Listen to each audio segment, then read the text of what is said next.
Okay, so thank you for coming once again. I'm going to introduce how this came about, the topic. Basically, it was nothing more than student frustration and the state of being broke and wanting to go abroad and not being able to, obviously. Me and Sean usually have a lot of rooftop conversations, we like to call them, where we just vent with each other and basically we wanted to find something better here in Malta, and we were frustrated that everything was sort of not interesting and trying to get away from all the stress and had nothing interesting to see. So I approached Sean about the topic, and then we started evolving and discussing it via email mostly. So yeah, that's. And now we've prepared a few slides, and we have 4 interesting people who will talk to us. Good evening. So when Elaine asked me to help her preparing this talk, I definitely wanted to avoid having another architects event for architects and by architects. So tonight, amongst the panel, we have 2 non-architects and 2 architects who work a lot with non-architects. And another thing which was very relevant to me is that these people are all very busy, very active on several fronts. So I'm only going to focus in a short introduction on the main current activities, professional activities, and also we're not going to make the whole sum of what they do. So we have Elise Pisani, who is an anthropologist. She's also a lecturer, and she's also part of Transit. That's a group who's doing a study about the changes that occur in the area of the city gate whilst the project is ongoing. Definitely worth having a look on the website. Then there's David Felice, who's an architect and director at Architecture Project. But he's also here because he's the chairman of Valetta 2018 Foundation. That's a foundation that manages Valetta's bid to become European Capital for Culture in 2018. Then we have Alice Lindley, the mayor of Valletta, but also a lecturer here at university in the Department of Artificial Intelligence. And last but not least, with Eden Maho, architect and director of Architect Studio and chairman of the Malta Council for Culture and Arts. That's a council that implements the National Cultural Policy. To start this kind of talk, and to introduce the first topic, which is about designers' enthusiasm, we want to refer to Charles Eames and something we have brought forward in the late 60s. He says that design depends largely on constraints, and that one of the few effective pieces of design problem is the ability of the designer to recognize as many of the constraints as possible, and her or his willingness and enthusiasm for working within these constraints. So I want to ask the panel first, if they can identify some of the major constraints that they think this younger generation of architects will have to find enthusiasm for over the coming years. I'll pass on the microphone and then we'll see. So you want to start with me? I think finding enthusiasm is something which is not something that architects face. It's something that everybody faces, and I think you're expected to find enthusiasm in life. And I think it's really like a fish who's swimming in the ocean, and he's trying to find the ocean, and he's swimming in the sea, and he's trying to find the ocean, but you can't see it because it's everywhere. And I think it's a matter of being aware where you are, what you're doing, and that's what really gives you the enthusiasm. I think if we take the local situation, we're all swimming in the same sea. And, it's easy to lose enthusiasm, lose your swimming skills until you really appreciate where you are. So there are, you can be creative, you can be enthusiastic, and you cannot. Sometimes it depends on the environment you're in. Grillfather, why is he enthusiastic? Because he lives in the same environment as maybe another architect, you know. So I think it starts from understanding and yourself and your environment and what you want to do with that. And to identify those constraints, if you manage to, if there would any specific constraints you could come up with that you think the young generation will deal with, apart from the enthusiasm? Well, I think if we start with the constraints, we will need this evening and another evening and we won't finish. But I think the biggest constraints which architects face or as anyone face is really the limit they impose on themselves. I think that's the only and biggest constraints you'll ever face. If you have a look at my children, which are normal children as any other children, they're very enthusiastic about everything. Even just, I don't know, a leaf on the floor, they're enthusiastic about this leaf. Anything, they're enthusiastic about anything because they're discovering the world. But then I think we're raising an educational system which suppresses our enthusiasm.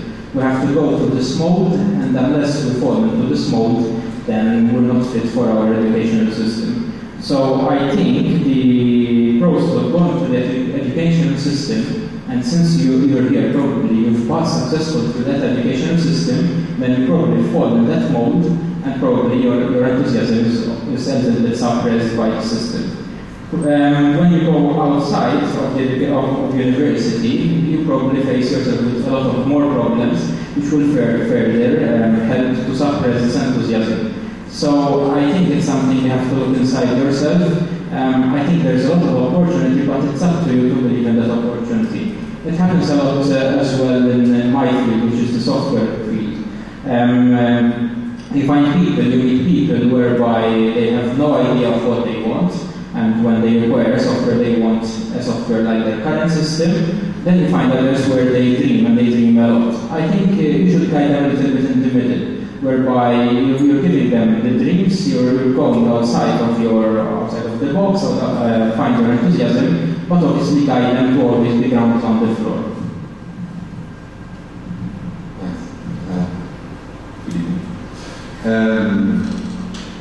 I guess constraints or maybe parameters. First of all, I think it's a positive term. I wouldn't think we should solve it by saying it's necessarily a negative. And it's that which fixes the boundaries within which we work and all think. And I guess as architects, or people interested in architecture, where we come from, I think there are generative process which for a reasonably long period of time, 20, 30, 40 years, which is your that post-independence identity, which has been very much, I call it a building length, a form of regeneration. It's a little strange, it's mainly about producing buildings. And I think that's probably the thing we've been most concerned with in the society for the good or bad. Over the past few years. I remember a few years ago, actually, while Tom was talking, it reminded me of, I don't know if you know, what he was called the Urban Challenge, which is the Chamber of Architects on the shoot. I remember when we had launched it, we had to use the phrase, intentionally, if you want, in saying that we need to recognize that it's never going to be the same thing, that process is coming to an end. And I think we read this about 2007, 2008. I think accidentally it might have been a little bit prophetic. No? So I guess now it becomes a question of if regeneration, in the wide sense of the word, is a continuous process. What is it about in the future? And we as architects, if you want, armed as we are by the process in which we have learned and understood, what becomes our role? And that's very much shifting of these parameters, because I think the step really is for begin to understand that, oh, okay, it's not going to be about putting up new buildings, I think I leave the question for now. Good evening as well. I'm not an architect, I'm an anthropologist, so I will also be looking at it in the same way. what I would like to say when I hear your question about constraint and the new problems of parameters worldwide, I think the major shift is that most of the world population now lives in cities. Whereas before people were living in villages and small communities where people had a sense of community, their personal identity was very different. Now we live in big cities and we're going more and more to live in very big cities, and cities are defined to be full of strangers. So as an anthropologist I would say, yeah, the new framework to work with is how are we going to live with strangers? How architects can help to, for example, make this distinction between private and public space. It's very important for public life, because as an anthropologist, again, I'm interested in how we live together. So I would say, the main focus would be how are we going to be happily in a peaceful society, which will have some conflict, of course, but how can we live together in huge, dense urban environments? So that's how I would say.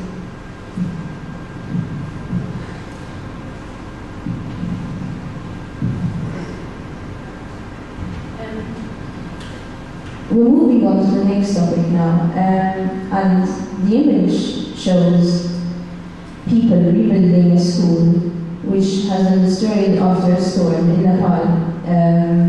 This is Grassroots Academy, and I have put it here precisely because of this quote, which says that only 5% of the approximately 1 billion buildings worldwide are designed by professional architects. Hence, one could conclude that the other 95% is not architecture. Of the 5% that could be called architecture because it is designed by professionals, only a fraction reflects anything beyond practical and pragmatic intentions. And therefore it is this minority that is usually the subject of architectural history and architectural criticism, which is what we are usually exposed to online and what most of the students follow and most of architects follow. And yes, we do spend a lot of time going through these websites and seeing which is the nicer building and which is the better planned one and whatever. So I want to ask the architects here on the panel tonight, Adrian and David, as well as you, the students, how many of us actually take time to understand what architecture is beyond what we see in media? And is there a tendency, obviously, especially amongst university students, to copy paste or just do the exercise? And how many architects realize this as well? Do we get caught up in the market? Do we think back to the basics, to what is really needed in an environment?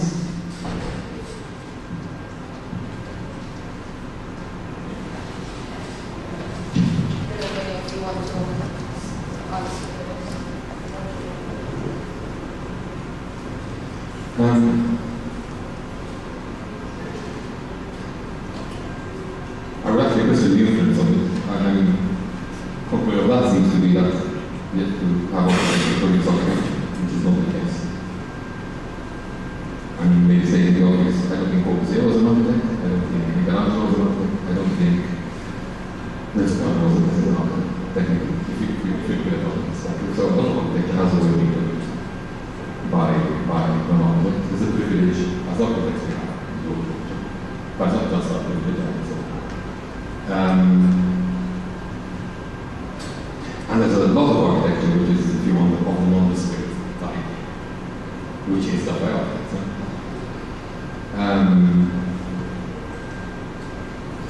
What's interesting in quotes, remember that was question, that's from the observer, or from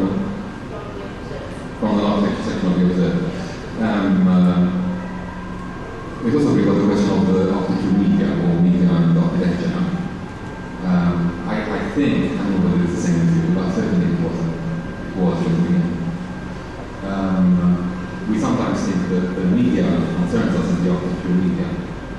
And it used to take me a long time, I remember, to realize how insular, how small that was. I remember finding out one day that the circulation of architecture review was 23,000, and I think it's a bit less now. That's something you can got its own and not today, you know? And that's your global architecture magazine, which you think everybody's looking at, and you really want to get into that, because when you get to God knows what type of project, it's really untrue now. It's not the way it happens at all.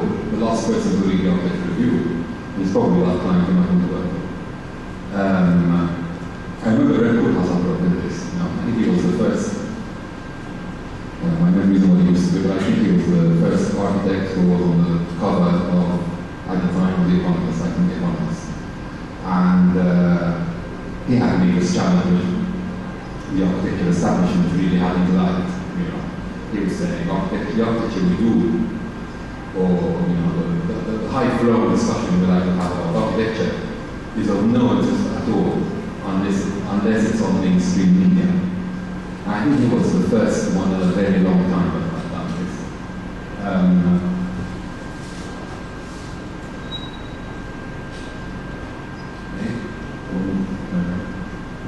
Just like to bring up another point that I mentioned about the glamour in architecture. I think this is there is a point of saying yeah, this is pure show and this is what is real the real stuff about architecture. I have a theory that when magazines started being published and all the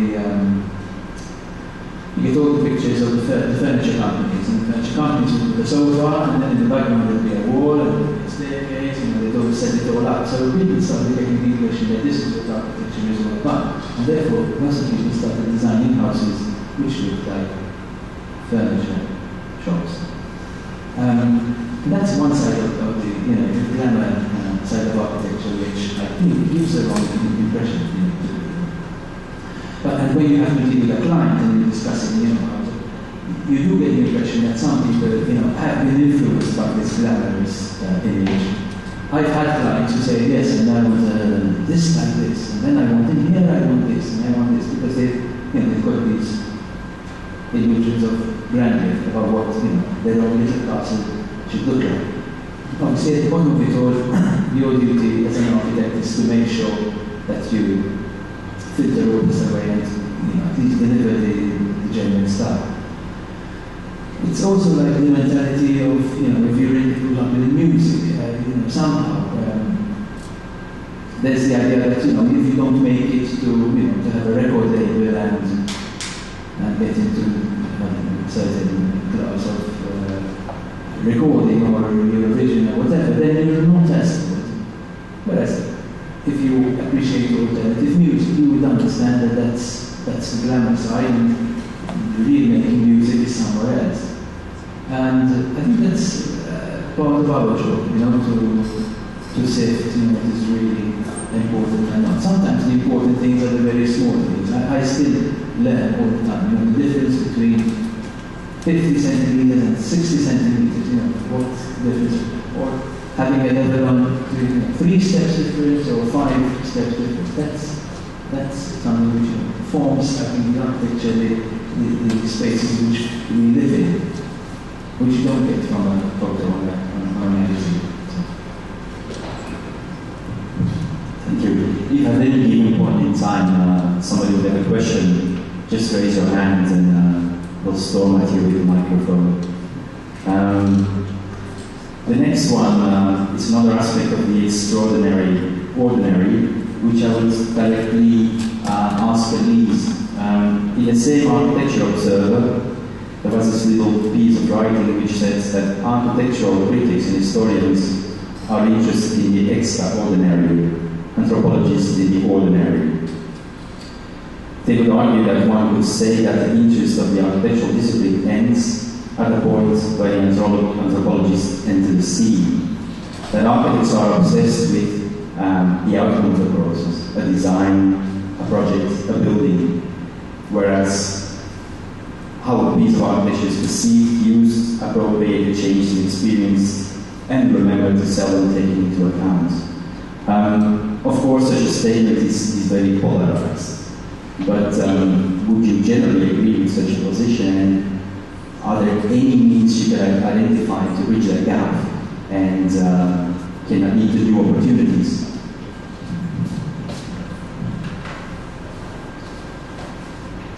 So should we bridge the gap? Of course we should.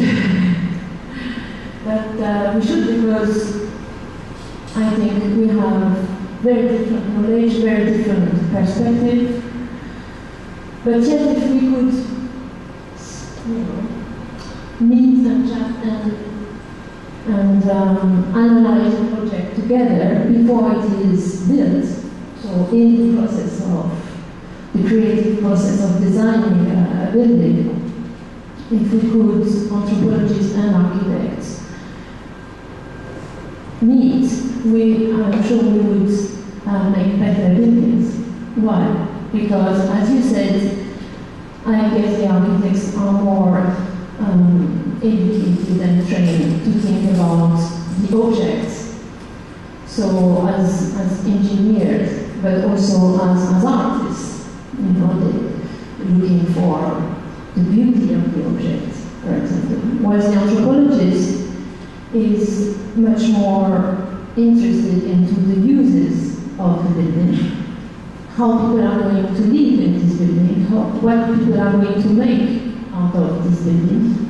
It's often very interesting to see how buildings or street furniture, like benches, for example, how they are taken over with very different uses, very different meanings. For example, skateboarders, people who use skateboards, how they interact with the streets, with the buildings as well. So yes, we should definitely bridge the gap. However, it's very difficult. One thing I think is why it's so difficult is because we don't read the same books. Sometimes we do find common background to understand each other, but many times when I speak with architects, it's like we're not speaking about the same thing. Because anthropologists might be more into actually the empty space between the buildings, like the streets, or even the void, the empty space in the room. That's what interests us. And also, as you were saying, the observer, the architecture observer, we are interested about what happened after the architects moved out. So yeah, I would say it's very difficult. But again, it could be so fruitful, it could be so nice. Because, for example, I'm thinking of this very nice book that I heard you might have read, which is In Praise of Shadows. That might be a book that could, make a bridge between anthropologists and architects. And in this book, you see how the old traditional Japanese aesthetic was built not so much upon light as we are today. Today it's all about big windows, light everywhere, transparency, and all that. But in other countries and other times, shadow, shade, obscurity was looked for, was praised. So the anthropologists can help by kind of understanding vernacular architecture, by understanding how people live, what people need, what are their values, so that we can create buildings which are also more linked to society. Because it seems to me that many of those fantastic, big, very aesthetic buildings are becoming more and more all the same everywhere. In Dubai, it's like the archetype of non-vernacular architecture. And even in Mumbai, it seems that all the buildings, even aesthetic very designed buildings are looking all the same. So maybe anthropologists working with architects could help in this way, to be also more creative, I think. Is there another question? Do you agree or disagree?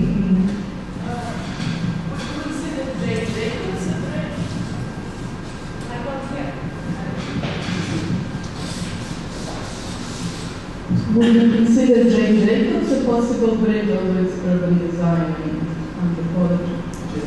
Jane Jacobs. Oh, Jane Jacobs, of course.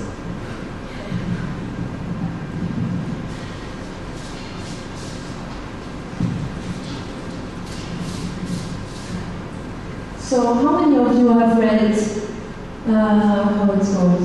The Life and Death of Great American Cities? The famous book of Jane Jacobs.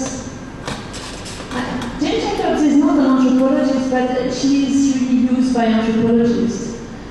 An anthropologist, I would say, who is really central is, for the old time, is George Simmel, German philosopher. More recently, you have someone like Richard Sennett.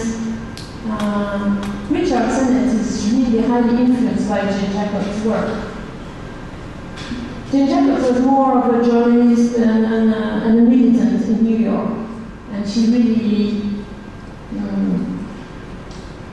tried to fight the zoning of New York, and that's something anthropologists have really worked on. This idea of separating the city between, the business center, then you have the shopping center, then you have the dormitory suburbs. And her big assessment is that by dividing space in the city, we divide people, meaning that if you had a neighborhood where there would be work, shopping, leisure, and lodging, then many different people will come together in the street. Diversity in the big cities is a very big issue in urban anthropology.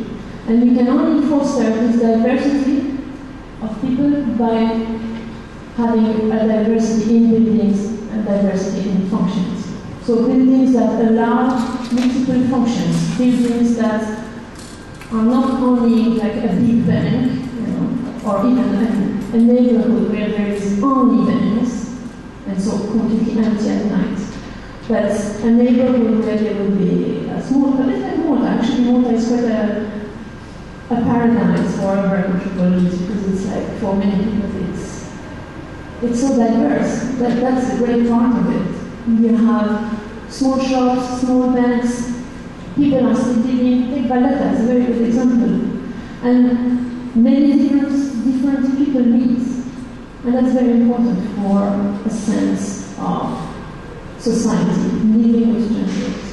Very important. Valletta doesn't have a problem at night, and then which kind of defies the anthropology, where at night it dies, and it's... Yeah, that has been discussed by many people in the street as a hot topic, yeah. I think we'll come here. Yeah. I'll just say a small word just before. I think Valletta, first of all, I think Valletta is changing.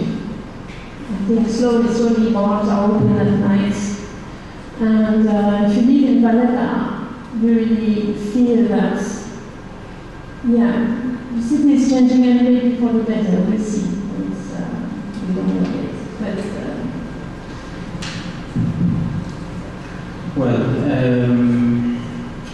Does it have a problem? It's just a contrast between paying and population during the same. It's what everyone says, no? But is it true? It is. I've seen it. I live there and I actually love it, the contrast. So I think it's about what we want Valletta to be. I don't want Valletta to become a new Portugal, definitely. Alright, I think Valletta is catering for a different kind of audiences. Personally, I have to sign most of the permits which we give out in Valletta. And I can assure you that Valletta is a very busy place. It doesn't mean that it's flowing with people each and every day, because it isn't. However, if you look in Valletta, I mean, I calculate about 30 weekends a year. Sorry, we have some sort of activity in the squares or outside of Valletta.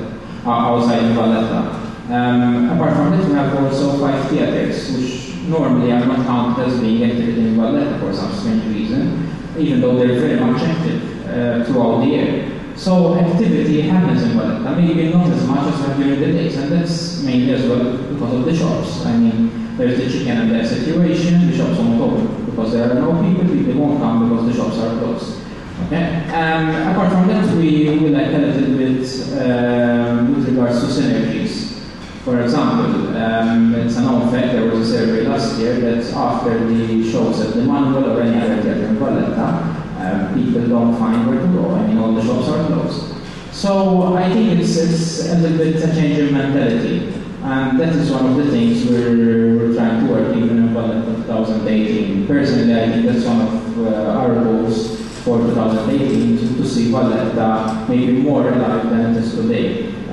However, I will say when you say that Valletta dies in the evening, maybe it's not bubbly with activity as it is in the morning, and that's a known fact. However, as it was pointed out, I mean, there are a lot of activities, a lot of restaurants, a lot of theatres in Valletta which are full of people. So I think it's a different kind of audience which you have. You know what I find sad about that?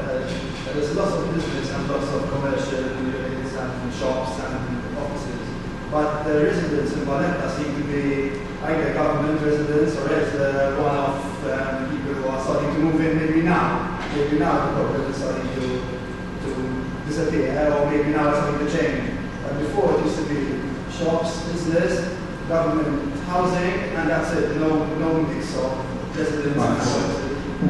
It's still like that. and there's nothing wrong with social housing as well. No, right? I'm not saying. No, because you said it's sad. I don't think it's sad. What's sad is that the pockets of life for social housing are in the Market Street. There's no residence, there's no grand palace where the Duke of Borda lives or something like that. You know, there's no kind of, I don't know, like the past where it used to be a city for gentlemen. There's no compare it with the past. I mean, in the past there was only Valletta, so obviously people flock to Valletta. Now we have a choice. And I think that's where we should compete. We should compete with places outside of Valletta and get people inside Valletta. With regards to the social housing, one of the things... But let me explain. One of the things which, for example, happened last summer is we organized a summer school for children in Valletta. And we realized that some of the parents of these children never really visited any museum in Valletta. Alright? In fact, some of them didn't even know that there were these museums in Valletta. Okay? So I think it's more, we should work with these people towards making them appreciate what we have. And sometimes something which happens to me as well is, I think, take it for granted. All the nice things we have in Valletta. So one of the things we're doing is we're working a lot with the community, and in fact that is also one of our targets in 2018. Unless we involve the community and make it appreciate what we have in Valletta, then obviously we would have failed, in my personal opinion. However, it's an opportunity, and that's how I see it. Sort of, we have these people, and we have to bring them closer to culture. And I think that's what we're trying to do.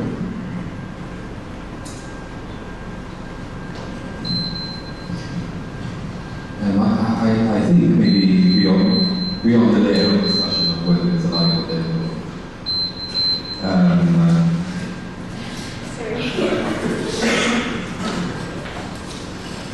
One thing which I don't know how obvious this is, but I think it's a city which has a lot of intention. I think there's an enormous difference between the Valletta which is on the route and the Valletta and the Valletta. I think that's where it sort of stems from. Whether it's social housing or not. The community of the city in itself. Somebody once told me that, and that's probably the most important piece of heritage about the city that we never really think about themselves. I think it's enormous distance from the Valletta, which is just 100 meters off the road. I mean, it's quite incredible how it is up there. It's funny, I don't talk about density today, and its size, population, all that, but if I can, recently we had this exercise with the Valletta home in itself, you know, where you almost, I mean, looking back, maybe snobbishly, arrogantly, you know, talk about the idea of culture, or the capital of culture, what it could be. And we're talking about it with people who are hardcore community, okay? Real hardcore community. Not a very good group, but probably a group of people, you have to wipe them out, you know, from homeland and not having a meeting. Really, the essence of Valletta would die out. So we talk of people from carnival, from football, from schools, from the band, where we have people around this really it is. And I remember at one point, which is interesting to sort of say the story, one of the persons leading this was very academically almost telling them, so we're coming to the end of this meeting and we really used to we're going to extract 5 things which could be really good to do with capital culture, 5 goals that we can achieve. If you had the choice, you know, if that from the point of view, here I am giving you the choice, you know. What would you do that would really, you know, could really change the city for you? And one guy, moved like nerves, he sat on the edge of his seat and said, I'm saying in English, I guess, so I thought much better than what he told me. He said, I'll tell you 5 things. He said, I want affordable housing. I would need to know that if I'm going to move, that I can afford buy a house in my city, because it's my city, I don't care. And I need to know that I can buy it. Said, actually, pointed at one of us and said, because the reality is, you know, you get an architect who does graduating, and he buys a flat, which he uses for once a fortnight, and because of the way it's impacting the price of property, I can't buy it more. So I'm glad I was going to live in the great outcome. You know. He said, secondly, he said, I need to know that then when I have kids, I can send them to a safe school. Because I'm not so sure how this is, but his point was, I don't think my school is safe yet, you know. He said, thirdly, I need to know that after school, when I want to take my kids out to a garden, I can do it. He said, I can't do it about it, because we've lived in all the public spaces. There's hardly anything else. I really need to go, some of them are dangerous as well, you know. And I wouldn't want to take my kids there. I have to again go off about it. And I need to know that if I come home evening, I can park. And I can get myself out of my car, and if I'm visiting my grandma, but I can unload the gas cylinder and take it outside the area and take my kids out. He said, you know what? He said, sort out those 5 things for us. And then we can talk about budget. And frankly, I know I agree with what you were saying a bit before, which I think is a distinction about, I don't know, it sounds like a really stupid question, but the way our country has evolved over the last 30 years, we now live in a city as opposed to small city, as opposed to living in tight-knit communities or villages. Does that mean anything at all? Is it just an academic question? Who cares? Or is it really changing the way we live? You know, I remember at one point in the was through 2 maps. You know, not very old map, but mid-70s compared to now. And you notice the distinction lost between one locality and another. So if you want a negative, a mirror of the scale of development that happened in the last 30 years. But frankly, then taking it as it is, in reality, you know, if you want. Remember we looked at one town, Pembroke town, Shire, Valletta, and those villages. And you realize the population of 280,000. Small city. Does that mean anything? I really don't know. I'm not an anthropologist.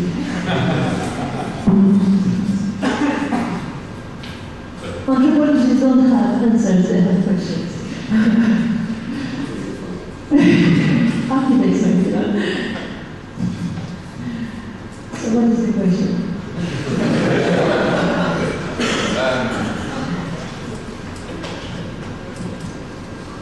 If it's different living in a city than it is living in a village,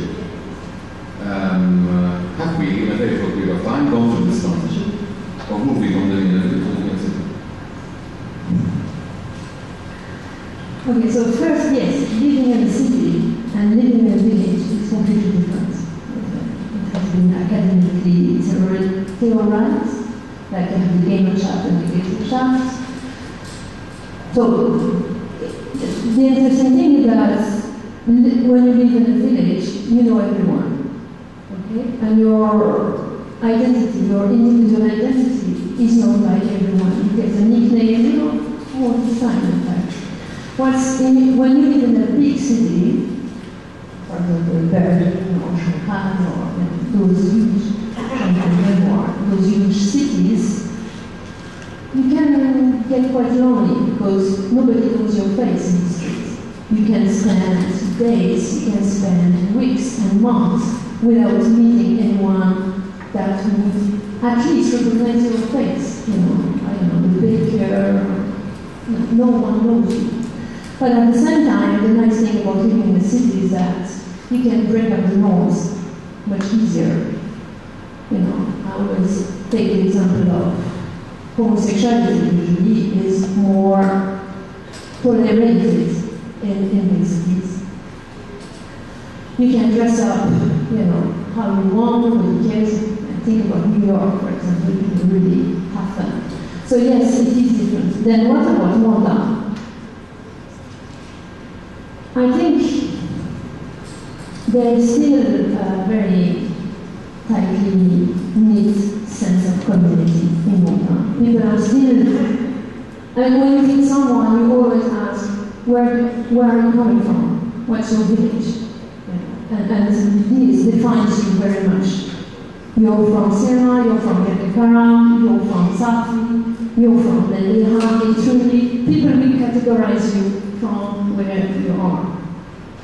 So in this sense, yes, we are still living in a community. But then if you take the case of Valletta, and this doesn't happen just now, it's also, I think, happened many centuries ago. The fact that it's a harbor, the fact that so many strangers are coming, so many faces that we do not know, so many tourists, you know, just one day tourist from the cruise liners, makes it like a bustling big city. So I actually think it's a very interesting case to study from afar, also from inside, because it's in between.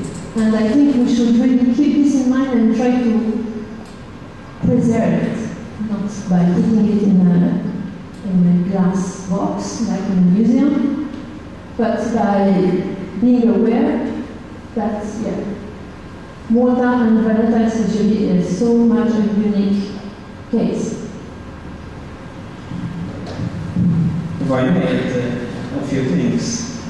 First of all, I think or rather a lot of people from Valletta have this artistic trait, and you'll probably notice it in specific events such as Carnival or next month where we will be winning the league. So you can see our celebrations.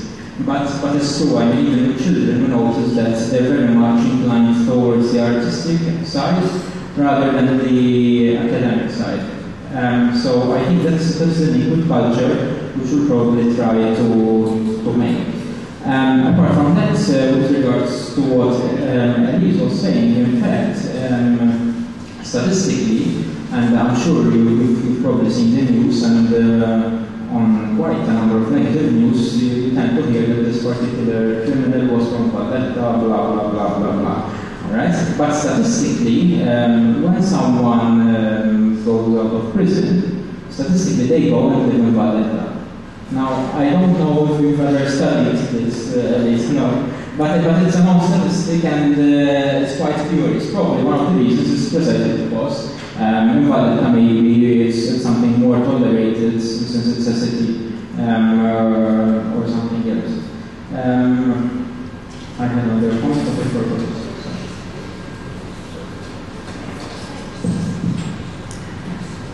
I have a small question to maybe wrap up this discussion. What you were saying before about how anthropology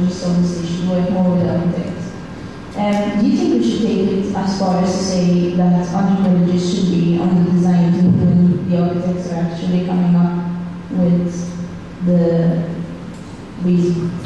core of what they want to shape the design. Yes, I wish so. Yeah, why not? Because as I tried to explain briefly before, I think it would provide, it would foster a really interesting discussion. It would be very creative, not only for architects but also for anthropologists, because anthropologists are usually, how can I say, studying what's already happening, and not what I love about architects and architecture is that you're trying to, you're looking forward, whilst anthropologists are usually looking at the present, at now, what's happening, and what happened before. But not so much, we're not so much trying to give solutions, trying to provide solutions. So it will also help a lot of anthropologists to be a bit more creative, maybe. And does anyone have a question?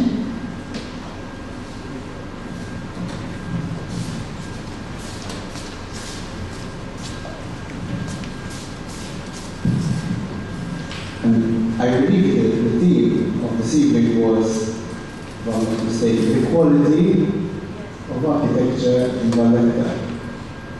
Or the quality, no? No, like opportunities or barriers for quality in architecture / in Malta. Opportunities? Parameters and opportunities for quality architecture in Malta. No, not in Valletta. Okay, then I get it wrong. Now, what is interesting is that the 4 or the 5 points that David mentioned is that both David and Alexei, if I'm not mistaken, are born and bred in Valletta, but they choose not to live in Valletta anymore. Now, probably they will tell us it's the wives. But it's quite an interesting point. Then maybe if you ask the wives, perhaps they probably mention the same thing. I don't know, maybe. But no, what I'm trying to say is that what is the quality? Is the quality of life and the quality of architecture.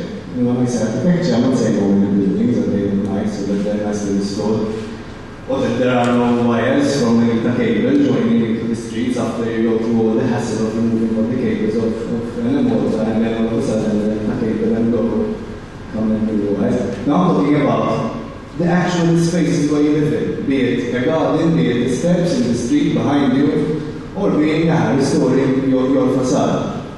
Today I bumped into Alexei and he told me, you removed the NHR sign of St. Dominic from the facade when she was restoring, and I said yes, because it was on our facade and it was made of aluminium, of gold aluminium, and it was even leaking the aluminium inside the facade, and I said, and we have to remove it so that our restoration team can actually clean up the stone.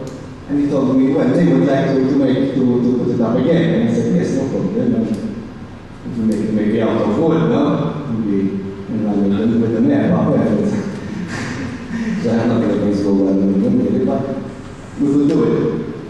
And the interesting thing is that the guy next door who actually put an niche of St. Dominic on my facade actually wants to put the niche back again.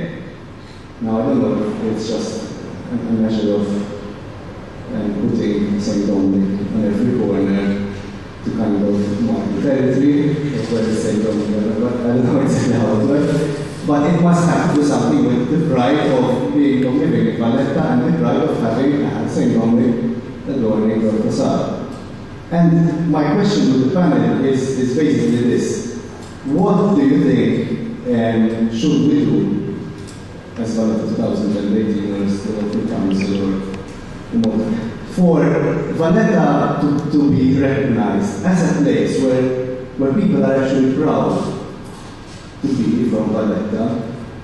I'm from Virgo. If you go, if anyone has been in Virgo recently, you will see it's probably one of the little localities or little villages where if you go there, you really see the pride of the people living there. Every single facade is kept clean, so it's stylish or not. It's another story. You know, the pot outside is nice. But there is a certain pride which you feel as soon as you go into Peru. You feel a certain sense of pride and cleanliness and all that, which perhaps Valletta still lacks. Is that because it's a city, or you are saying maybe you define it as a city? Because I don't think it's only that, personally, but this is what I'm trying to ask. Is it because people don't feel that they belong there? Is it because people maybe are not from Valletta? What can one do in your separate positions to make this feeling of the architecture, or the life quality, or the general, let's say, not only aesthetic, but general feeling of being in Valletta as a place where it makes you feel happy walking there?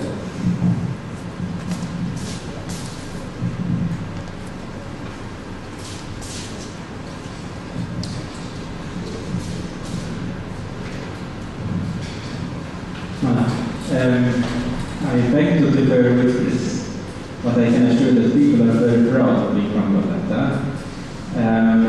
So even maybe they don't show it in these things, and I agree with you there, but people are very proud. And one of the point I wanted to make very forward is that I meet a lot of people even from outside of Valletta, and they try to find this link with the city.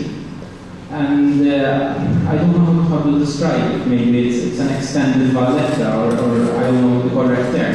But a lot of people, when we speak, they tell me, because my grandfather was from Valletta, my CEO was from Valletta, so on and so forth.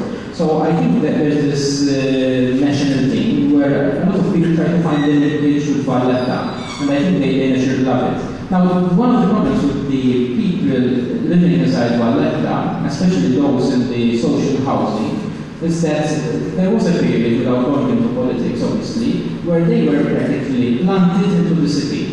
And most of them are not from Valletta, and I think that broke the social fiber of the city.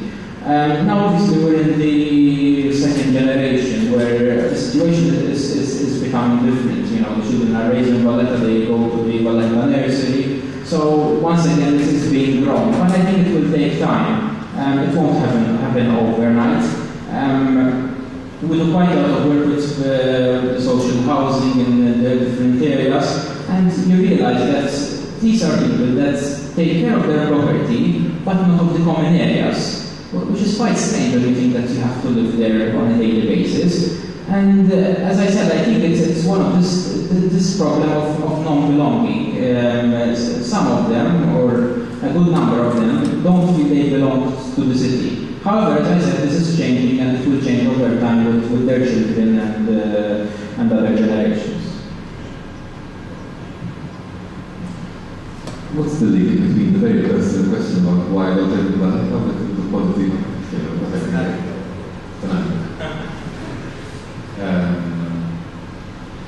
but if I can focus on that, I think it's a bit about trust you. How do you find living in Valletta? So I'm just trying to work it, but so with that reasoning, the fact that I go to sleep in Valletta is good enough to make me living there. And I think that's what has definitely changed about whether you from Valletta or not. The thing is, it's permanent change, I think, I fear. It's probably not a good thing. But this sort of, you know, pseudo-political social point of view, when Alex said, which is like, you know, understand that, we're proud, okay, which is very true. But again, I want you to feel like you understand what it is. But the reality, I think, is we're probably half a generation away of that dying. Because the moment what's the word? Well, just as much as there have been whole sectors which have been planted into Valletta, there's a more natural process of people move on. It's a bit like what happens in the Bible. I want to do something generalized. That difference between someone who is, you know, of the place or of that religion and someone who acquired it with time. No? With time, that distinction between the two groups dissipates, as I say. But I do think it's a bit of what we're talking about before, about this tension between that community on the periphery and this sort of very national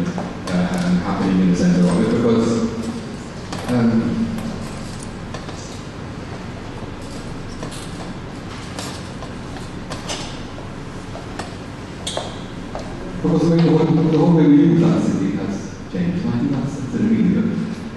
I remember one thing which has struck me a lot about this, and it's, to be honest, alienating me from Valletta in a funny way. It was the first time I went to Dubrovnik after the war. And we went through this huge restoration process. And I had never seen it before. But this was a spanking clean, fully restored city. And it made me realize that that was the direction we were taking. You know, I don't know if anyone has been Dubrovnik lately, last 5-10 years. You know, it's a fully restored town. Incredibly clean, incredibly bright, obviously, because all your surfaces are fully restored. Nothing contemporary. This flow of what Tony is referring to as the one thing, because it is going in almost like turnstile. It's almost like an entry street, and you were allowed to go in. There's a route to follow. You have your main street, looks incredibly like Valletta's main street. You can buy your mug with your I love Dubrovnik thing on it, you know? And then you basically made to leave. And I said, when I went through this, I said, oh my god, this is really funny. You know? Thankfully, we're all slower and we have probably got less money available. But if we don't, I remember actually something with you at one point, you know, we're talking about, so now we're going to install the walls, and then what? You know? And then you do the paving, and then you do the wiring, and then you're told, you know, that you can't have to go aluminium and have something timber, and that really begins to sound a lot, you know? Maybe we'll have the advantage of a much slower process, so maybe it won't happen like that. But I remember that did alienate me from my attention, if you want to listen.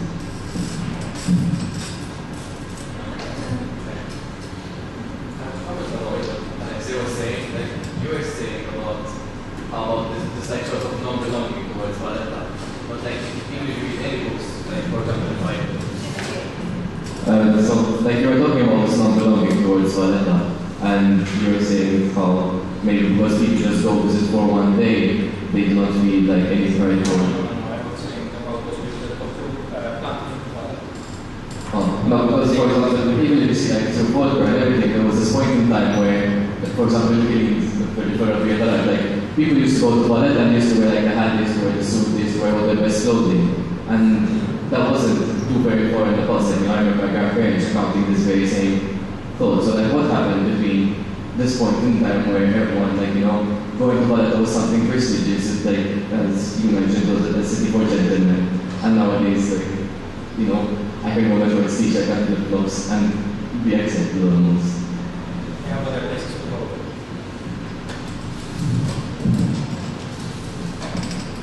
I didn't work with it.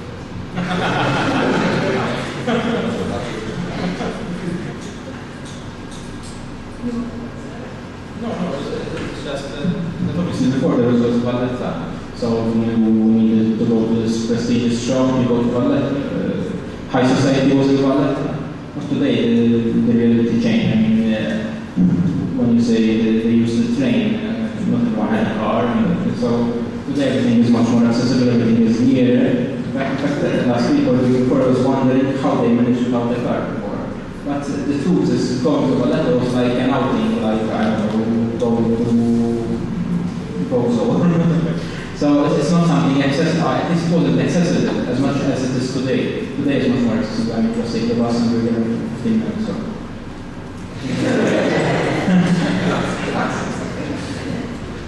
Chris, I read one what you were questioning. You finished by saying, what could we do for people to be happy in Valletta? I think first of all, happiness, as you know, is very subjective. Some people find themselves quite happy in slums, for example. You can be very happy in a very ugly house.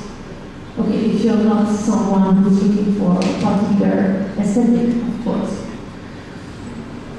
But I think happiness is also linked to, as you were saying, to belonging. How do we make people feel they belong and they are proud of Valletta or somewhere else? I think you might see too much as a something aesthetic. Because actually, good if you know. We agree. So. I think mostly top of the list would be safety.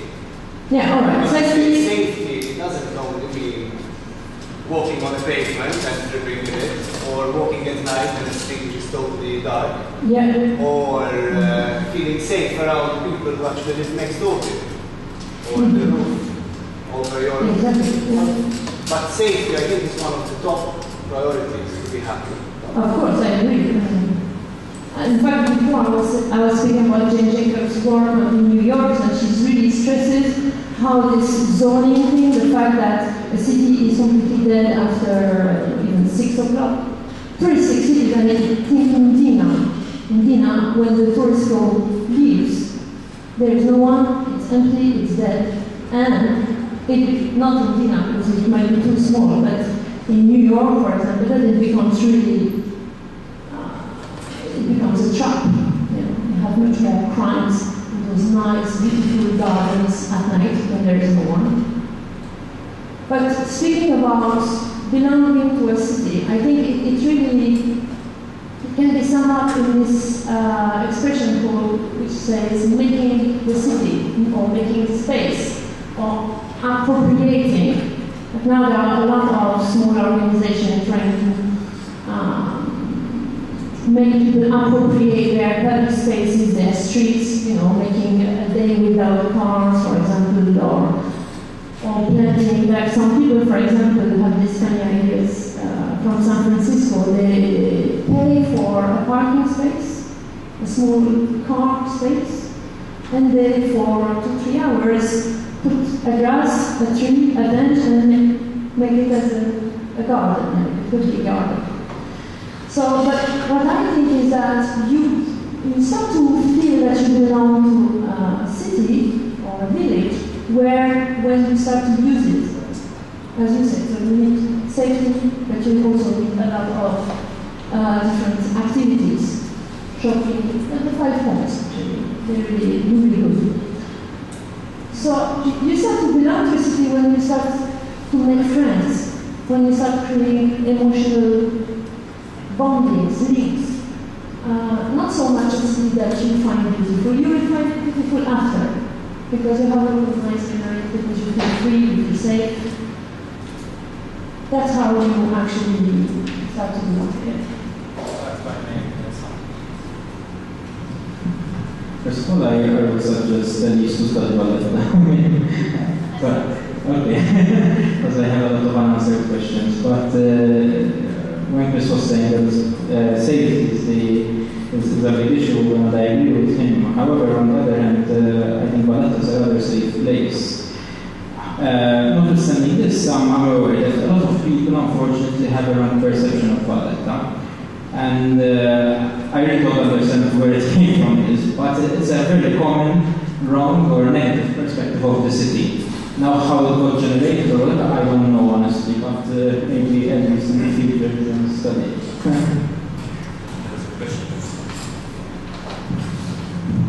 You've spoken about people that live there now, you've spoken about that maybe dying out in the future, maybe it will be a slow process. You spoke about daytime, many people there, one-off.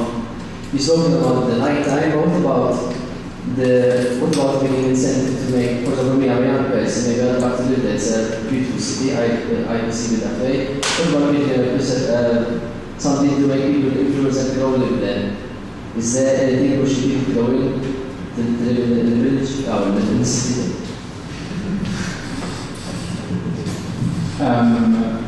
I think at the moment, to be honest, there isn't.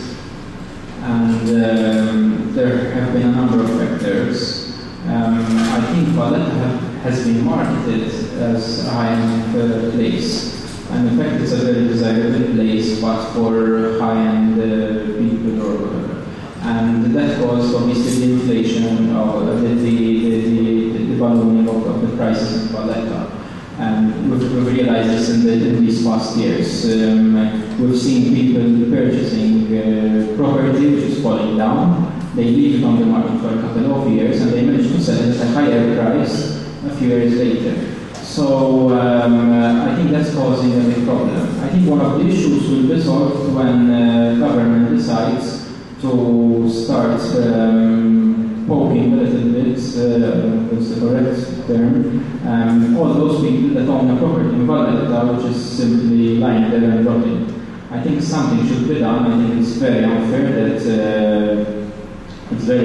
that pardon? The government is the biggest owner of properties which are falling. I agree with you. I think something should be done because I think it's very unfair that a lot of money has been spent on restoration and stuff, and then you get all these properties falling apart all over Valletta. And well, government should start from itself, but I think government is pumping a lot of money as well in restoration, which is a good thing. But I think there should be more incentives, especially for the private investors to. Yes.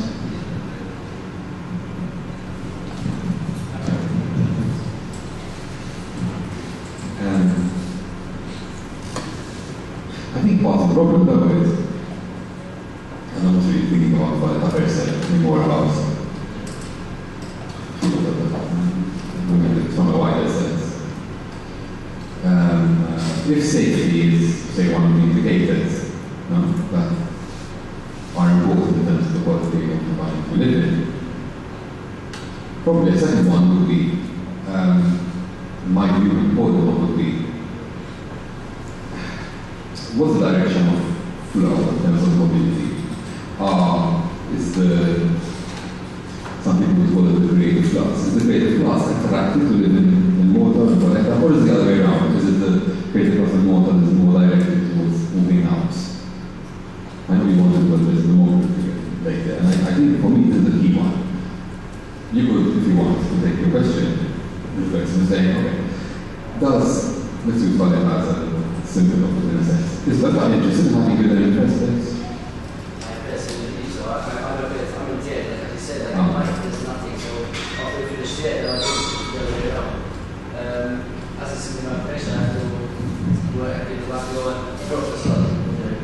That's what it's like at night. Our days shift around in that period of time, so we have no good order, I know one, no partner restaurant. So it's very limited.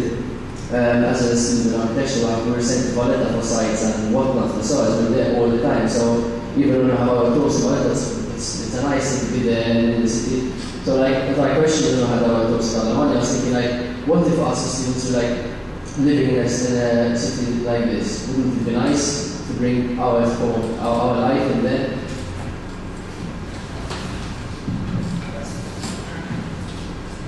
I know my concept is reversed though. That whoever it takes, that I know that one. There are pockets of an audience if you want to have them on. I don't think anybody on the other side of the fence is ever questioning whether they stop being reactive and say, okay, look, can I change the flow here? The flow up and now is in that direction. You can apply it on a national level. Where is the mobility in the last 10 years? It's about qualified, creative young people taking the opportunity in front of them and thinking that it's about moving out. But I don't see the reverse flow being supported, if you know what I mean. And that's not there, very, very negative. And if you just leave it as a reactive force, the inevitable will happen. And I think this is what Valletta has taught us in history. It's something that's been allowed to happen. We don't really know why. I don't really ask why it happened. So without going into the physiological between of a city like Valletta having a population of 35,000 times, but we will build enormous myths about population numbers of Valletta, But my real worry is that we don't think about it. We just let it happen. Recently, there's document someone who might have seen Spain, the structural plan objective discussion.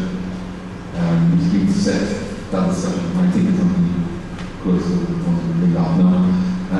Which talks about, for example, Malta that effectively become a golden citizen.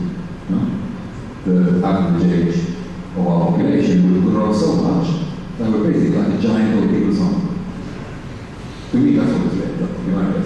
It's fearful. I'm going to live in old people's home with lots of other old people soon, And it's scary, I think, because these things don't just happen.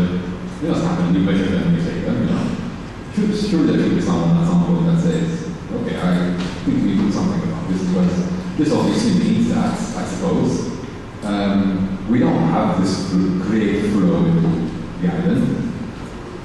It's not dreaming, it's history now, it's the way it's always been up to maybe a few decades ago.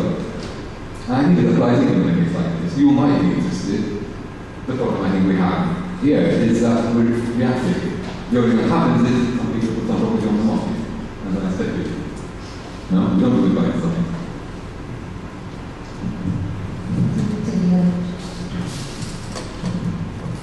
Going back on this of safety, and when I go to Valletta, you see all these people, sometimes even in the evening, which are very territorial. And those people, I think, in my opinion, they make Valletta because those are the people that say, this is my city, this is what I want to do in the city. And when Chris was saying about niche, as well before, people that niche to mark this territory, it's quite obvious even you see people painting their house and it's connected to another house, but they still paint theirs to say, this is mine.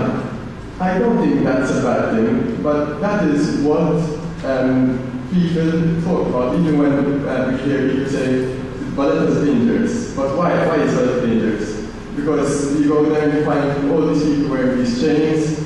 I don't see it as dangerous, but that is what people see. And I think Valletta shouldn't lose these people, because if Valletta loses these people, it wouldn't, these people are made Valletta, in my opinion, and that's it, because I think if you don't have these people in there, the city wouldn't be a city anymore. It would be an open place for everyone to go in and go out in the evening and no one would remain there.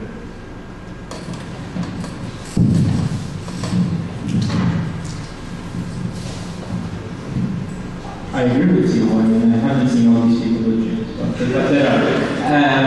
However, what I think we should do is to channel their energies and organize ourselves. And that's why before I mentioned as well the issue of synergies, because I think we will have a lot of synergies. So there's a lot of territorialism, Chris mentioned it, and it exists. And we're trying to break and create synergies. For example, one of the things which we recently created, which is I think it's the first time that ever happened in Malta. We created a committee of Festa people. Right? So essentially, we're the only locality, as far as I know, that we have a committee made up of the four major feasts in Valletta, and we're getting them together in order to share their resources and collaborate together. So I think it was a very good, a huge achievement considering the territorialism which exists in the city.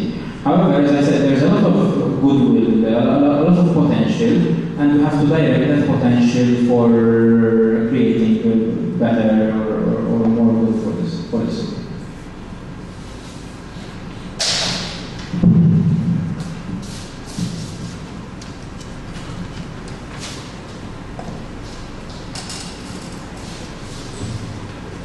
I just wanted to ask, because recently also there was Virgin Street being pedestrianised. And when you say like bringing, because in a way that's up to the point, it was a mission itself having public street being pedestrianised. Was there an impact on the community, like as a resident of Valletta, and also the same for the shops? Was there more commerce in the city? What was the impact in general?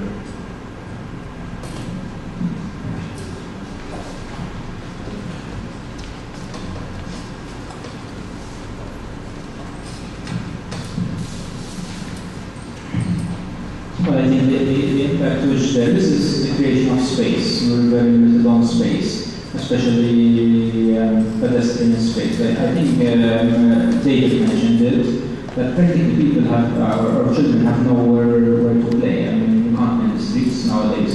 So I think the creation of those spaces, even for example, St. George's Square, in the evening it tends to be filled with people, children, playing in the fountains and that stuff. So I think that was a positive from more social aspect. Maybe from a commercial aspect, I don't think we've exploited that potential enough, to be honest. You still find the shops who object and say that Before they were just better, because obviously everybody could simply park in front of their shop and go and buy from that shop. However, it's changing mentality. I think we're not used to pedestrianization or the concept of it. As I said, I don't think we've exploited it enough, so we have to exploit the benefits of pedestrianization. And a negative aspect which I see is obviously access. We have a big problem of access with regards to traffic and cars and Valletta. So obviously taking a street for pedestrianization reduces the access. However, on the whole, I think it's a positive thing, and the fact that we have a larger city center, I think it's beneficial for us.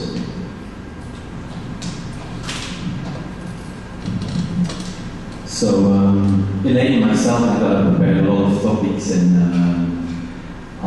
kind of questions for the panel here. But I think it's very good what has been happening, that it's becoming a bit spontaneous, because we introduced a lot of questions in the case that it wasn't going to go. But maybe we can go quickly through a few aspects of the PowerPoint, and maybe then we can generate more questions from the public, or maybe some people of the panel want to interact with. Because what is remaining is in any case going to be too much to go through, or we're going to be stuck here all night. Well, this person is the person we were bringing forward, which is Cameron Sinclair, which you can go, I think, to the next slides already. And yeah, obviously, we've been talking about it before with the panel, maybe a little bit over-focused on Valletta, but yeah, the role of an architect is political. And that's also one of the things, I don't know, like today in your curriculum, when you are studying architecture, do you think there's enough topics that make you realize about this political role? If you maybe go to the next slide. I don't think for the next one. No, it's not in there. But also the same one, Cameron Sinclair also said like that. So by the time I went to architecture school, I was taken aback when I realized that I was being taught about how to become the next Frank Gehry, a star architect. It was all about image, form, and aesthetics, not at all about the social issues that I wanted to address. How's the feeling of students today? Because obviously this Cameron guy was a previous generation. Do you think social topics are considered enough when you study?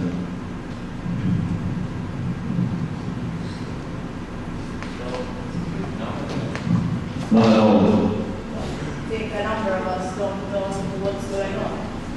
I mean, I remember myself first year, second year, I definitely didn't know the little political issues that were happening in our field. Now that I've grown up, maybe I take more of an interest, but it's not brought up in classrooms or discussions between us. I think that there's a lack of knowledge in construction, for example.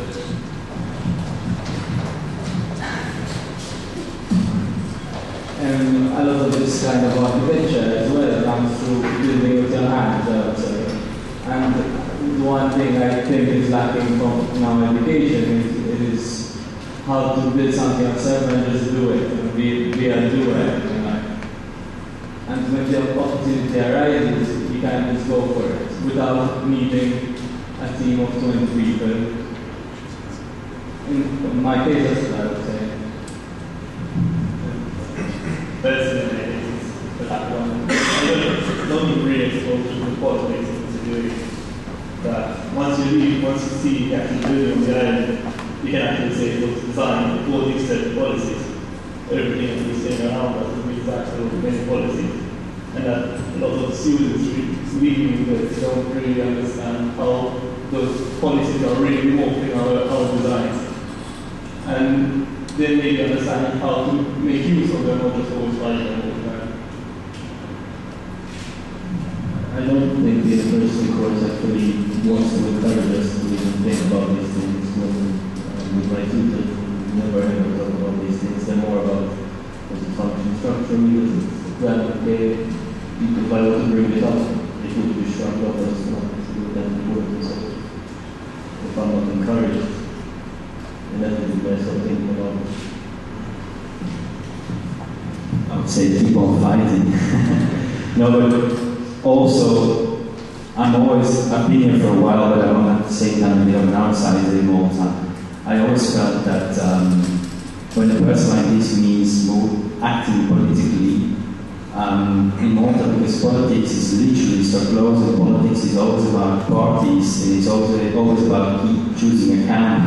I think that might be problematic when it means acting politically. It probably means like taking your stance in society, which means about a lot of social issues, you know. Maybe it's about like over-attention on Valletta, and maybe interesting things could be building areas like babble3 in the Ficara, because I think that is a real challenge, you know, to put a building down over there that makes a mark. So that was my observation. I don't know if the panel has something to add to it. I always get a bit edgy when this thing about politics comes in. To you, I say, good for you, and that's what you should be doing. You should be seeing how you're going to design your buildings well, and you're going to have, you're going to get into these topics. So don't worry about that. And I think talking politically in a good sense, let's not get too rich, because at the end of the day, architecture is a product that is bought. And if you look through history, if you look today, we speak about social issues, very good. But at the end of the day, somebody pays for a building. It takes two important people to create a building or an environment. And that's the client and the architect. You can't do without the client.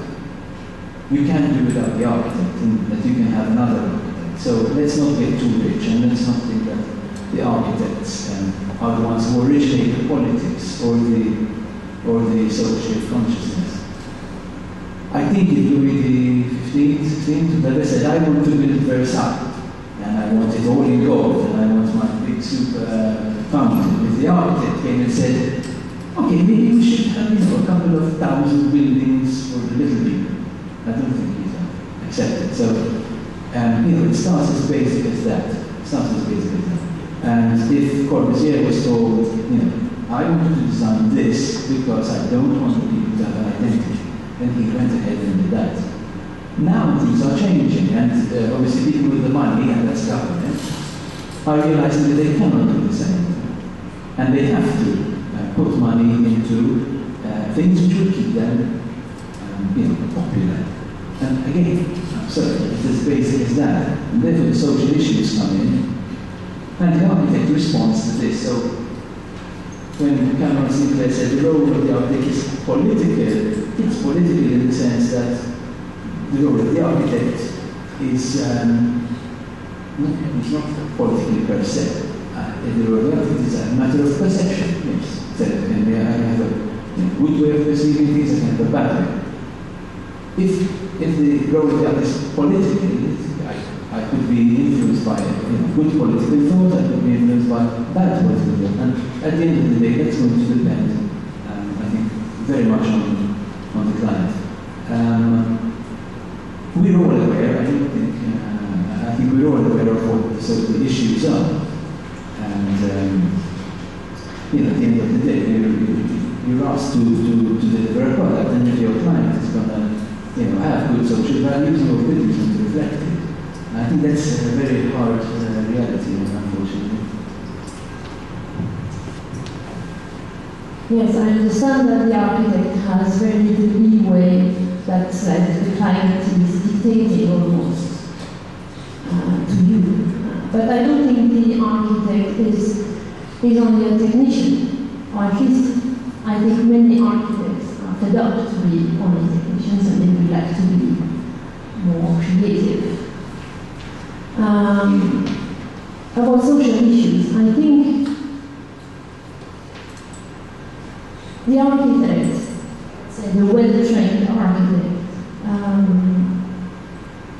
could help the client also solve out some problems he has, or give different solutions with the client. That's what the client is expecting from the architect, I guess, as well.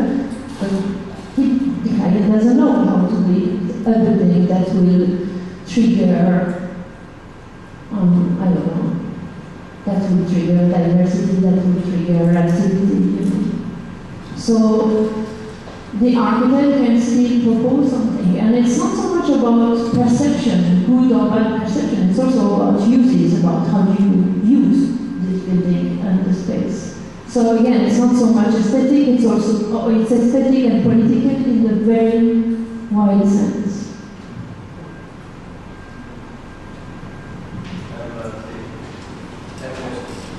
It's not, can I go back on the block, the same unit?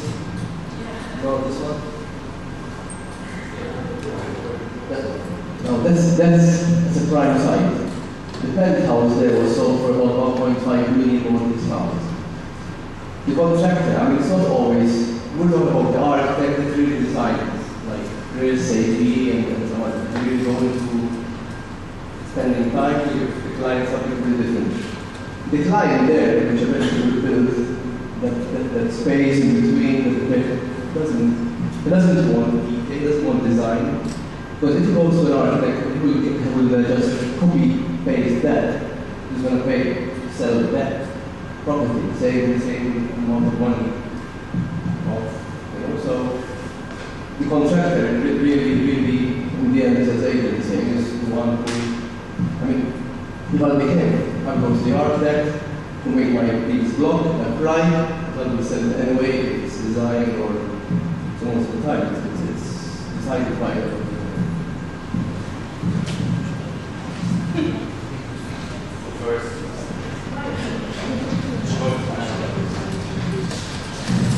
So I'm students for taking over.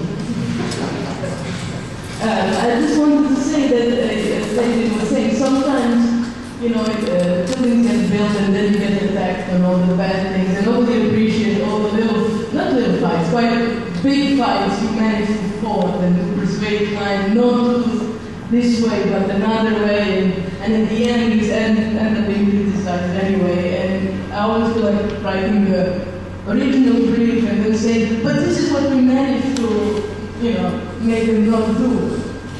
But it's always at the end you work in a very tight framework of how much you want to, how much you can change clients' minds. And luckily I left that world now, and as a lecturer now I have to defend it because I think it's more than political, it's social responsibility that I try to tell the students.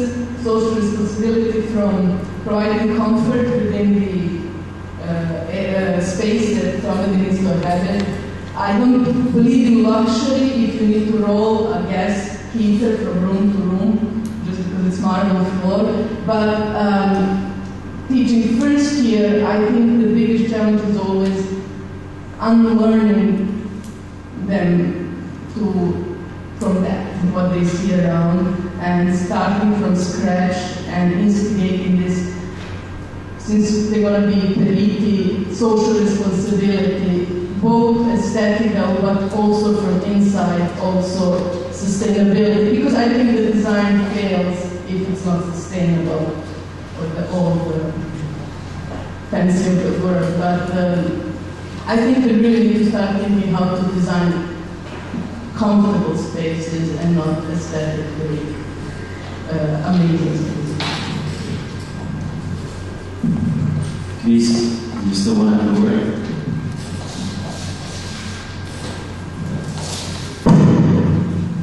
I don't know if we can go back to the slide of Sinclair. It's really funny that the last bit actually mentions the fact that they have that an architect's role in a social sense perhaps is that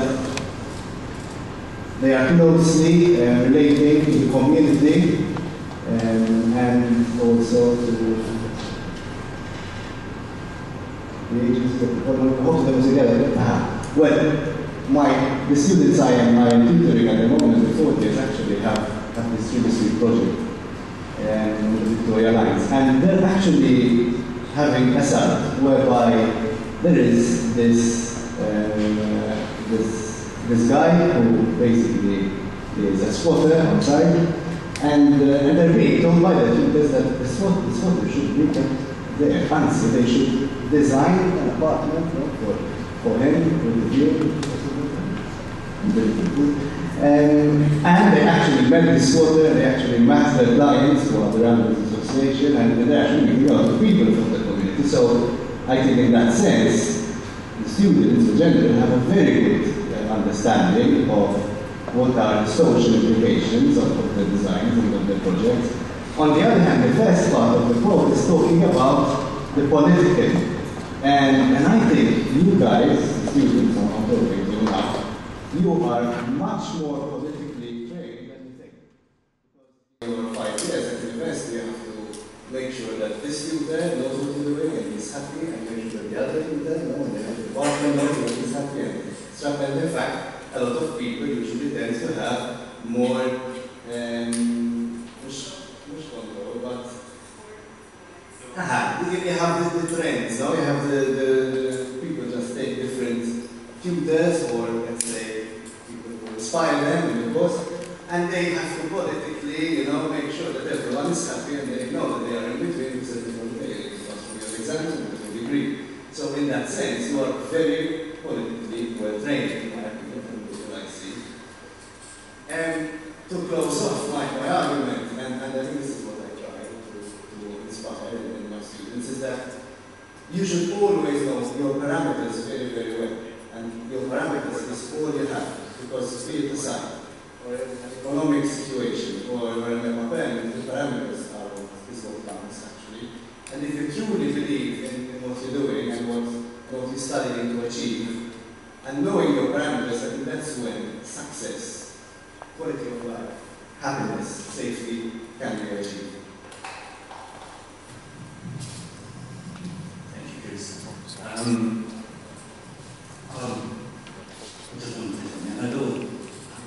I think there should be more space for the students, so I don't want to let go of that. I just want to say, we can't avoid the political role that we have. I mean, everything that we do in architecture has such an impact that it's really impossible not to become political. I mean, so we really, we need to become political, we need to be aware of your responsibilities, your social responsibilities to society, public agency, and future society, and to the environment. And so, I mean, you have a political role, you have to fulfill it, and I think you should be encouraged to go through it. So, it's up to you. I mean, you need to become more aware of what's going on. Thank you, Alberto.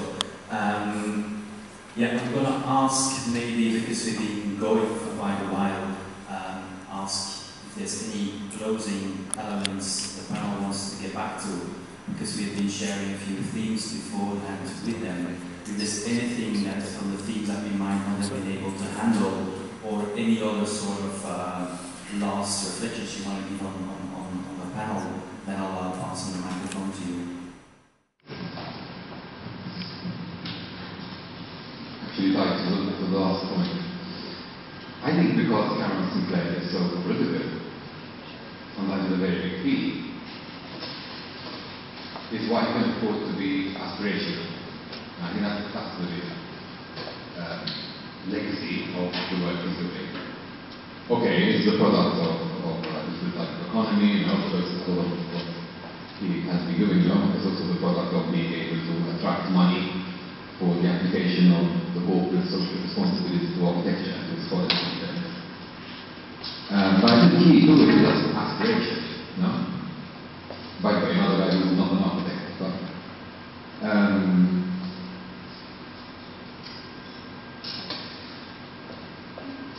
I don't want to go back to that at all, but it's thinking close to the bit. But remember the time when there was this big debate about the St. John's project and the Underground project, or whatever debate it was, but I remember thinking about that at the time and saying, there's an issue, you've got this collection, they have nowhere to put it, and they're really desperate, they can find an underground there. And at the same time, there's a discussion about having a big parking area in the square, and then a big discussion about the parliament, and then about this and about that, and suddenly all these questions of, really small area, and it's really about pressure. And I don't know where that pressure coming from. Why there are a lot of things we outside don't have, and we try to put them in this really small space. And I was thinking, surely it's not just about first, I don't know. And we don't live there, even though only 5,000 or 6,000 of us do. And I remember thinking, you know, where do we live? We don't live there. Are we happy in the place that we live? And I remember going through some pictures, and I came across, and no offense to anyone in there, but a picture, an area shot of Bura and an area shot of Tiger. And I was looking at it, I was thinking, this is really dense, you know? These are, you've got the same view inside, you know? I mean, a lot worse than that. It's like, these are the places where we live. So somehow, we build up this comfort zone, you know, of you know, the Valletta or the Brick, which also means to one. But the reality isn't that at all. So if happiness is an important yardstick, I begin to wonder, because I look at it and I say, what if you wake up tomorrow morning and just look out the window and say, my God, this place is really horrible, I shouldn't be living here. So I think that as architects, surely then that comes to the fore, and it must be about aspiration, obviously. Yes, of course, the client factors, the money factors is about driving down to the lead there, but I think if architects don't start from that point of view, that platform where, you know, I will aspire to make a difference. Okay, now I need to make myself skilled enough to be able to do that. But if we don't start off with that it's about, you know, what's my part going to be in working on the quality of that environment? Then I think it all caves in. I suspect some of what has happened in Malta recently, I fear. You know? We look at things and we say, oh, we just don't like anything anymore. No? Whatever everyone does, we just look at it and say, this is horrible, I don't want it to happen. I just don't want anything anymore to happen. And I think we have to break out of that by the inspiration of something repetitive. And I would say this ties in with the next part of the discussion, which obviously having a good building, or a building which, as Irina was saying before, functions properly, will make people happy. And here I want to ask Elise, what would you refer to as a bad building from an anthropologist's point of view? What makes a building bad and what makes a building good, perhaps?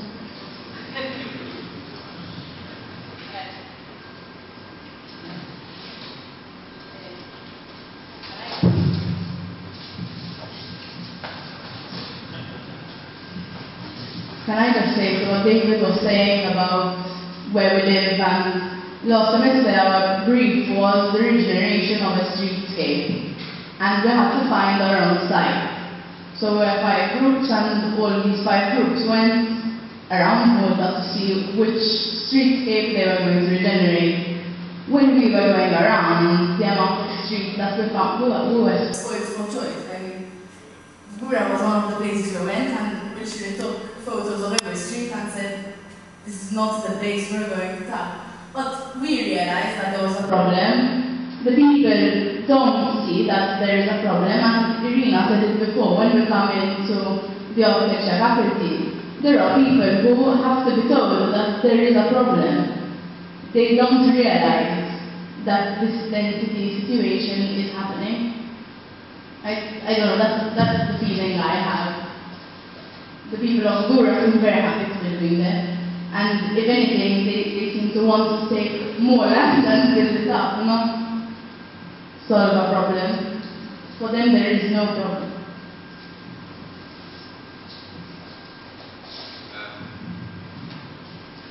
Okay, let me put it this way. Because actually, I am looking at this about 10 times, not thinking about it. It has made me wonder. I wonder what we think we look like. And although I'm sure you've maybe supposed to be studying or something, you know, and go from one thing to another. And I remember thinking, I wonder what gallery the MTA has. And I went to the gallery, of course, at the MTA's website. And this is what people see ourselves to be. This is what I want, where I want to project myself to the world, you know. And the first sky God was this incredible blue sky, this incredible luscious green valley, with this stream of water because of the way the picture was taken, it looked quite well. I was thinking, where is this place? I've never been there, you know. And I was wondering, you know, being some Belgian in December, trying to decide where to spend a week of holiday to get away from. And thinking, my God, I was thinking about that guy, the beginning of I was thinking he would do it after 6 o'clock or holiday, you know. I think it's a bit of a lack of identity, to be honest. I don't want to complicate it, but I really sometimes think that we've never really been, as a population, to the same side about working out our identity. The last 50 years have been so fast. And now we sort of skip that completely. And we're in the sort of vacuum where we just want to be like others, and we want to be a bit European, not so high, stuff like that. With money, giving lots of money, you know what I mean? I'm not so sure it's like that. I think the relativity in it becomes very powerful. So if you're telling me that somebody who lives in that type of environment, not to be specific to the town, I hear relativity has really come in and we begin to not recognize it because it just not means no different. That taps into the last thing we had planned for tonight. And maybe that could be the start for a follow-up discussion a few months from now. However, we had promised this very busy panel that we would finish by 8 o'clock. So we went way beyond that. And I think some of us will stick around and have a drink, and maybe we can do it in, have a chat with a drink. I want to thank, first and foremost, Elaine, Sanchez, you, the crowd, and also the fantastic panel, Elise, David, Alexei, and Adrian. Thank you very much.